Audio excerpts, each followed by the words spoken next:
What's going on, guys? Welcome back to the channel, or if you're new here, welcome. I might be gross and disgusting looking because I came back from the gym, but the gym was not my final destination, and hopefully this couch won't be my final destination either. Oh, brother, this guy stinks! But if it is, then we're going to give you a good review from it. I am very pleased to be joined by my good friend, Jacob Cameron, who also has his own channel. Go check out his stuff over there. He'll tell you about it. But I know he's a huge fan of Final Destination 3, so thank you for coming on, man. Thank you so much for having me, Michael. I've had you on the channel a couple times, mostly wolf-based stuff, and I kept telling you I'll bring you on for something non-wolf related, but I don't think I was on your channel before, and if I think other than the Friday the 13th ranking, but I'm not even sure it was here. But my mind is, I'm useless after 9:30, and we're recording this at 10 o'clock, so my memory's just it's out all the way out there. But thank you so much for having me. I do have a YouTube channel at RyanCam20. I review a great variety of things, really. I got a lot of big series coming up. I'm going to be reviewing some Mission Impossible stuff. I talk horror quite a bit, especially around October. And yeah, I've been greatly looking forward to this review because I binged all the Final Destination movies last year for some reason. I didn't even know that Bloodlines was going to be a thing last year, but I just was like, Final Destination, something I've always been interested to watch. And I can safely say, in terms of consistency, in terms of franchises, it's one of the more consistent ones, in my opinion anyway. There's only one truly bad one, and that's The Final Destination. I think the rest are, at the very least, pretty good. However, 3 is my overall favorite, just my favorite. I think in terms of objective quality, we could do a debate about that. However, my favorite has always been 3. Man, it's hard to pick which one's like a favorite and not. I think 5 is my favorite, but then between that, it's just hard to pick which other one I love most because this franchise, other than the 4th one, which is ass, the rest of the franchise I actually really like a lot. 2 is the iconic one because of the highway scene, the one that everyone memes and references. But the first one is honestly really good as well. And I think why I love 3 so much is that, and we'll get into it, one of the survivors is the one that I sympathize with and root for the most, Mary Elizabeth Winstead. She is the one that I sympathize with and want her to make it out the most. Not saying that they don't not feel sympathetic with the exception of 4, but we're not talking about that. Just overall, Mary Elizabeth Winstead is the MVP of this movie and just the entire franchise, for me personally. I completely agree. Rewatching this again, there are some really great characters. Like the main girl in Final Destination 2 is great. Devon Sawa is really great in the first Final Destination. There are some great characters in there, and then there's some stupid characters. So, they got to balance it out. But Wendy, played by Mary Elizabeth Winstead, is my favorite Final Destination character. I agree with that. She's such a heartwarming kind of character. You really feel the pain behind her. After the premonitions happen and everything happens with the roller coaster death at the beginning, you really see her saying, I should have stopped it. I should have fought harder. I'm already a stubborn girl. I should have done everything. She keeps on questioning herself and all this stuff. And I really appreciated that. I thought that was very honest, and her performance is honestly really heartbreaking. I thought it was really moving. I was really impressed by Mary Elizabeth Winstead in this movie for sure. I mean, the rest of the cast, I also do want to highlight them as well because the rest of the cast was all great. The kind of cocky guy who's working out at the gym and everything. You have Sheila Simmons in here, as well as Ryan Merriman, which both are kind of a fun reunion because they were both in Tucker and Dale versus Evil, which is one of my favorite horror comedies. So it was kind of cool to see that. And And yeah, the Sheila girl was in Psych as well, which is one of my favorite shows. So it's cool to see them pop up, and there's a few other actors in here, but yeah, all the performances, all the characters, they all have their own dynamics, and I think that this is my favorite set of characters in a Final Destination film as well. And what casting too that they did for the sisters, because she has a sister in this. And every time I watched it, I honestly low-key got confused on who was Mary Elizabeth Winstead, who was the sister, because they actually looked really alike. It was really impressive for me. But I know you loved Mary Elizabeth Winstead in this movie. But what do you think of the whole like cast and group of characters in this film? Yeah, the cast is great, like you mentioned, and the sisters played by Amanda Crew, who, they're very similar. So whoever the casting director was, I hope they got a raise because they definitely nailed the looks down. Mary Elizabeth Winstead is someone I remember seeing for the first time in Live Free or Die Hard. She was John McClane's daughter, Lucy. She was! My God, yeah. I totally forgot she was in that movie. Yeah, wow. She was. And she's actually pretty good in it too. And then she was also in one of my favorite movies of all time, Scott Pilgrim versus the World. She's Ramona Flowers, and she's had a pretty consistent career going forward. She's in Star Wars now. She was in Ahsoka. She's been everywhere, and you would never think that it'd be like, oh yeah, she was in that, wasn't she? And so you tend to forget about that. One of my favorite scenes in the movie, and I want to bring it up before I forget because I will forget, is when Wendy's sister is like, this is my bracelet. Grandma gave me this bracelet. It's my bracelet. And she storms out. But then Wendy just is like, I'm having a really hard time right now. And I'm just like, yeah, like Final Destination 3 of all things captures in the context of this movie, the survivor's guilt probably better than anyone else. I mean, maybe with the exception of Clear in number 2, where she checks herself into an asylum because she's afraid of what she'll do to herself.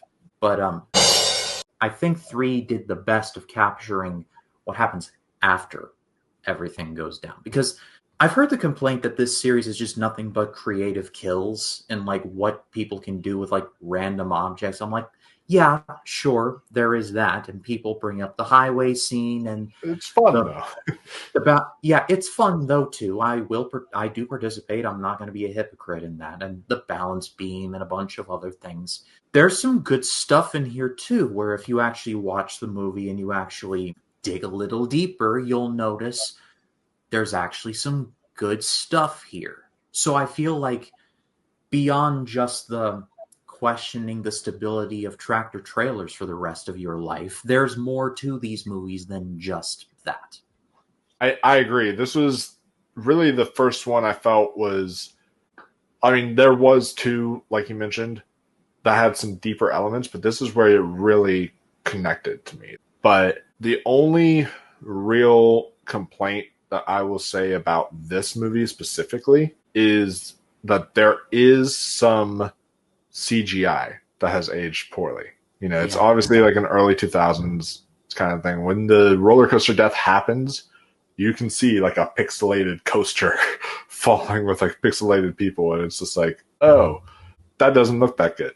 And there are a couple things that also don't super age well in terms of the music, which is, and what I mean by that is this franchise does something weird. So I noticed in the first film, they had a super on-the-nose song where someone's driving a car and they're like, this is my final destination. They're playing a song that literally says that, and they play the most on-the-nose lyrics to songs. like when the credits rolled in this movie, they play Love Train after the train death that just happened. And then, you know, during the tanning bed, they're playing Roller Coaster of Love, and it's like, oh, we just had a roller coaster death. And it's, you know, there's some stuff like that where it's like a little on the nose with their music choices, but again, that's a small nitpick. None of those ever take me out of them. They're still really fun. Still funny though to think about. And I mean, especially there aren't really a ton of songs about tanning beds, so maybe if there was one, then there might have been like the tanning bed song plays, and like in the business we call this foreshadowing. Yeah, that's true. Which hey, speaking of the tanning bed, let's talk about the deaths, because the deaths are really what are prevalent to a Final Destination film. And this has maybe my favorite overall deaths in the franchise. The scariest death for me is still the traffic jam into, because that's just so realistic for me as someone who drives. But this has my favorite set of deaths as far as just everything that happens in terms of characters dying. So I'll start with you. What are some of the highlight deaths for you and such?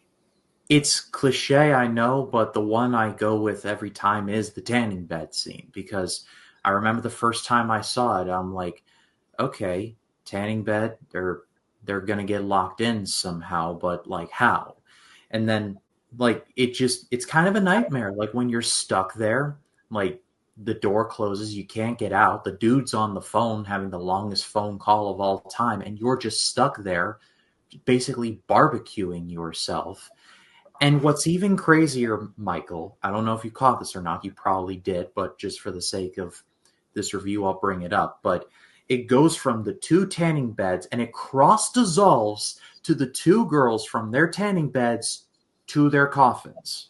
I literally wrote that in my notes. A The brilliant craziest, edit. And the a brilliant craziest edit. transition in horror movie history, in my opinion, or one of like top 5 for me. Oh yeah. That transition, I jotted that down because it was so good. I mean the editing overall is great in the film. You always feel like it's keeping you on your toes, but that transition edit, mwah, that was chef's kiss. That was so well done.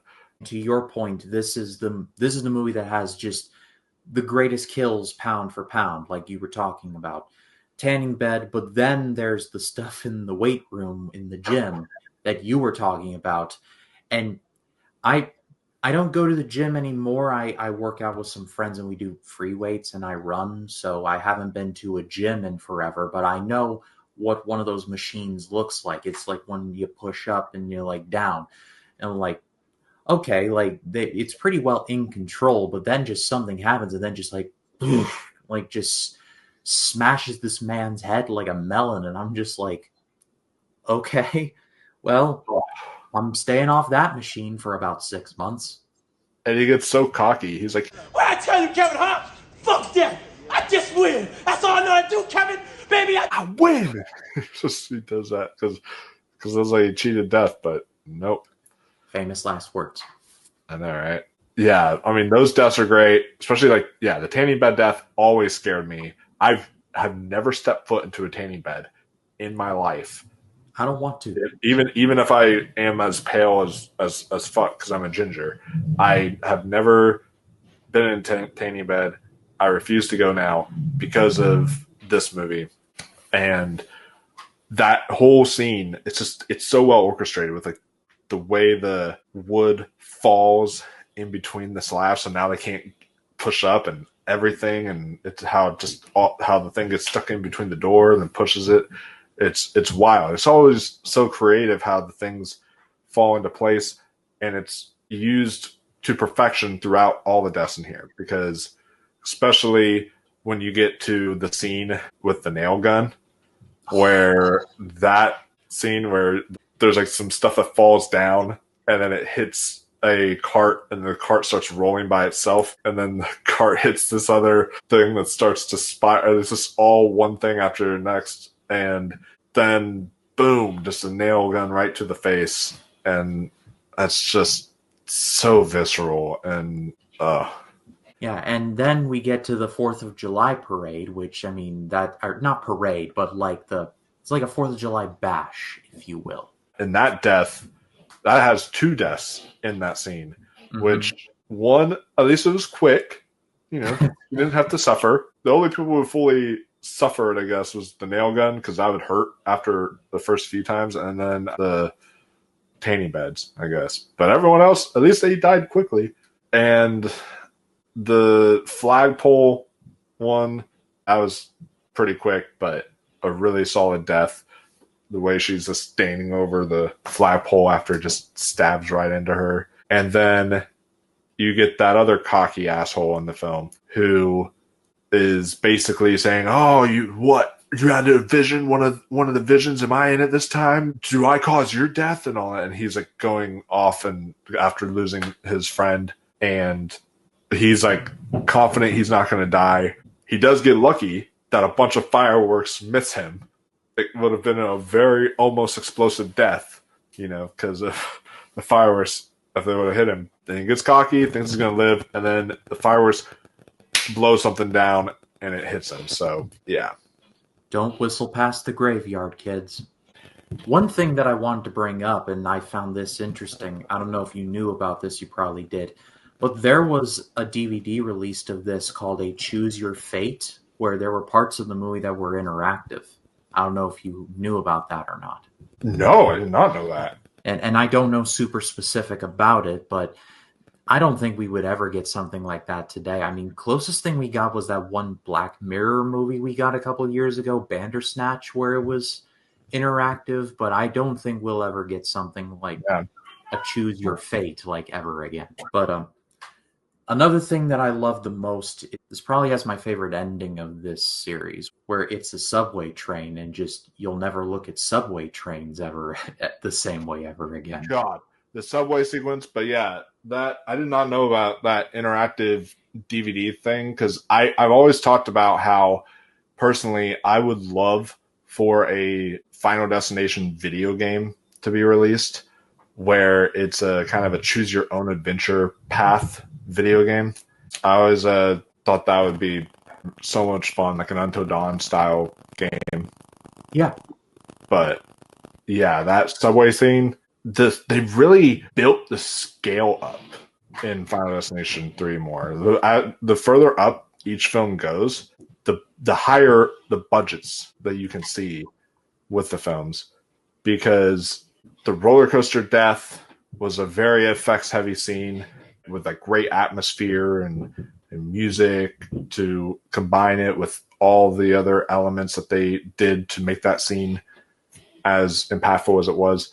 And then the train sequence, when she actually has the premonition, the train's going out of control and it's like blowing up, people are flying out.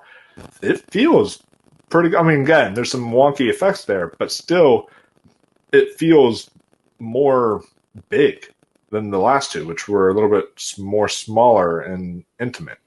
And to date, this is the only Final Destination movie where Tony Todd does not physically appear. I say to date because Bloodlines, he's going to be in it, and sadly, I mean, he's sadly no longer with us. Rest in peace, Tony Todd. But he's going to be in Bloodlines, and here he's the voice of the devil at the beginning of the ride. But he does not physically appear in the movie, which I thought was a bit of a fun fact. Yeah, and kind of a bummer not to see him in here. He also doesn't appear in the fourth one for very good reason, because that one's not good.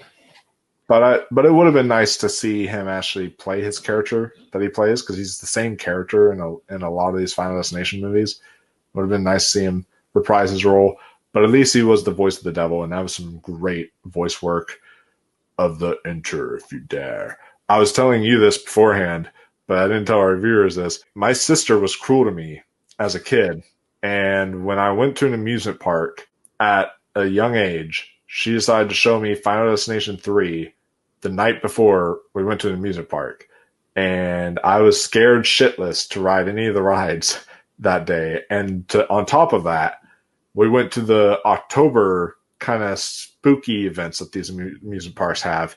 So it was also a situation of I got to see a lot of rides that had those kind of things set up of the gargoyle saying "Enter if you dare" and all that stuff. And I was like, how about I don't? And call it a day. Because I got really scared. Now I like roller coasters a lot. I've grown into them. But at that time, I was scared to ride roller coasters because of what my sister put me through with this. But see, me personally, this was before I saw this movie, so like I've never been a fan of roller coasters personally. I say to myself I'm going to try and break that one day, and I intend to try and do so. But just when I was a kid, I didn't like it, and my cousin loved them, and she would always like tease me about it. And I'm like, I just don't like them. Even some of the like Mickey's Philhar Magic, where there was stuff moving around. Even that was testing it, and I got used to that, and that was fine. But it was just never liked him, and I didn't see this movie till about a year ago. So I guess maybe if I'd have seen it beforehand, I'm like, oh, that's where that started. Yeah, but I love that. I mean, this plays on so many fears this franchise does, but this, I feel not enough people mention this, but you know how whenever you watch Psycho, how you like, I can never go in the shower again because of Psycho. Oh my gosh. Or people are like, I can never step foot into the water again because of Jaws. I feel like what Jaws did for water and what Psycho did for showers, this movie does for roller coasters and tanning beds and weight machines, a bunch of different stuff. And I feel that way with this franchise. There's a lot of that kind of stuff where you're like, maybe I'm not going to be doing that thing anymore because of because of this movie. Like, man, I could see something in Bloodlines, like them doing something about skydiving or bungee jumping. Make people. When it comes to death, Spike TV, rest in peace. They had a show called 1,000 Ways to Die. I remember that. Yeah. And I'm just saying, like, when it comes to death, there's plenty of source material there. I'm just going to leave it at that. Oh, yeah, for sure. And I am never going to get sick of this franchise. And yeah, does it get repetitive seeing so many people die and seeing it happen over and over and over again in every film? Sure. But it's one of those things where at least they all die in different creative ways. It's not like a slasher film where a slasher film, it's like, oh, I'm going to hack and slash you. And it's like the same way I just hack and slash the other person. But this one, it's like actually each kill has its own variety, especially in Final Destination 3. And just, yeah, I love all the music in this, like the score, I feel adds really nice amounts of emotion to it. So yeah, I thoroughly love Final Destination 3, and after my rewatch, I mean, I'll have to see where I rank it once I do my ranking, but it's high up there for me. This is one I revisit quite often. I think it is the one I've seen the most, honestly. It's just a blast for me. Yeah, really. And we haven't had one since 2011, so it's like, I think that like 5 is good, but I think 3 is like the last great one. And the jury's still out on Bloodlines, so I don't want to speak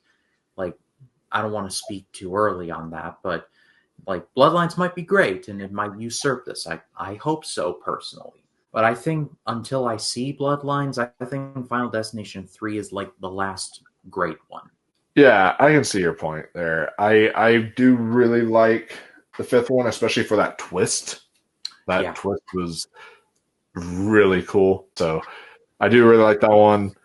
The Bloodlines is going to be my first Final Destination in a theater. So I'm really excited about that. And we are going to be reviewing all the rest of the Final Destination movies for you guys on this channel. So that should be a good time. Do you have any closing thoughts you want to make about Final Destination 3?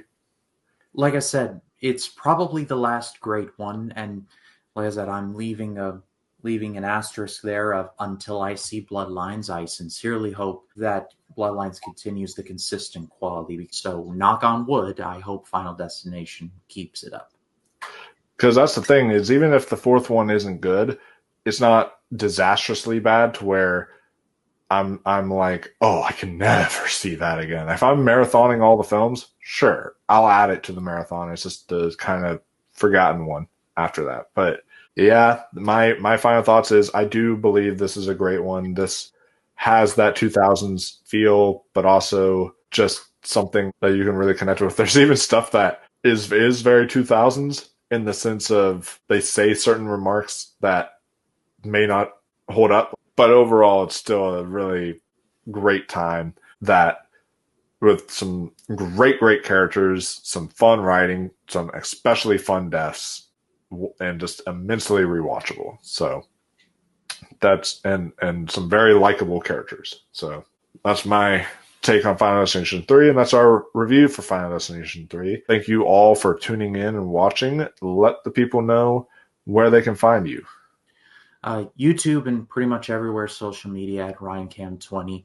My faith-based movie month is just wrapping up on my channel. I'll be concluding that. I've been reviewing some faith-based movies for the month of April for Easter. And so I'm going to be wrapping up that by reviewing Paul the Apostle of Christ. And then through the month of May, I'm going to be reviewing the Mission Impossible movies one at a time. And I'm looking forward to that. And speaking of Mission Impossible, I'm going to be back on Michael's channel to talk about Ghost Protocol, which is my personal favorite Mission Impossible movie, and I am greatly looking forward to that. And I got Small Talk, my Smallville podcast that I do every Tuesday. I've got another show cooking, and that is a direct reference to what it's going to be talking about. It's going to be dropping, depending on when this drops, it will have either dropped or has not dropped yet, but I've got it in the works. So there's never not something going on my channel. So if you haven't checked me out, please do. Well, definitely go check out his channel, guys. It is some great stuff. I will definitely be linking it down in the description box below to make it easy for you guys, so you guys can just click on his channel and view it there. He's got some great stuff over there for sure. And as far as what's coming up on our channel, yeah, we're going to be having him back on for Ghost Protocol. I also, by the time this is already up, you would have seen the Mission Impossible 3 one on there. That's going to be happening this week. And then halfway to Halloween, y'all would have already seen the first episode. So that's going to be happening soon, and I'm excited about that. And, of course, all the other Final Destination reviews, more Last of Us reviews as we go through the season. So that should be a fun time. So make sure you like this video, subscribe, share, get the word out there, guys. Make sure you comment down below. What is your favorite Final Destination film? What's your favorite kill in a Final Destination film? And what do y'all think of Final Destination 3? We'd love to hear your thoughts and more. We will see you all in the next one. Until next time, stay spooky, my friends, and don't make this your final destination.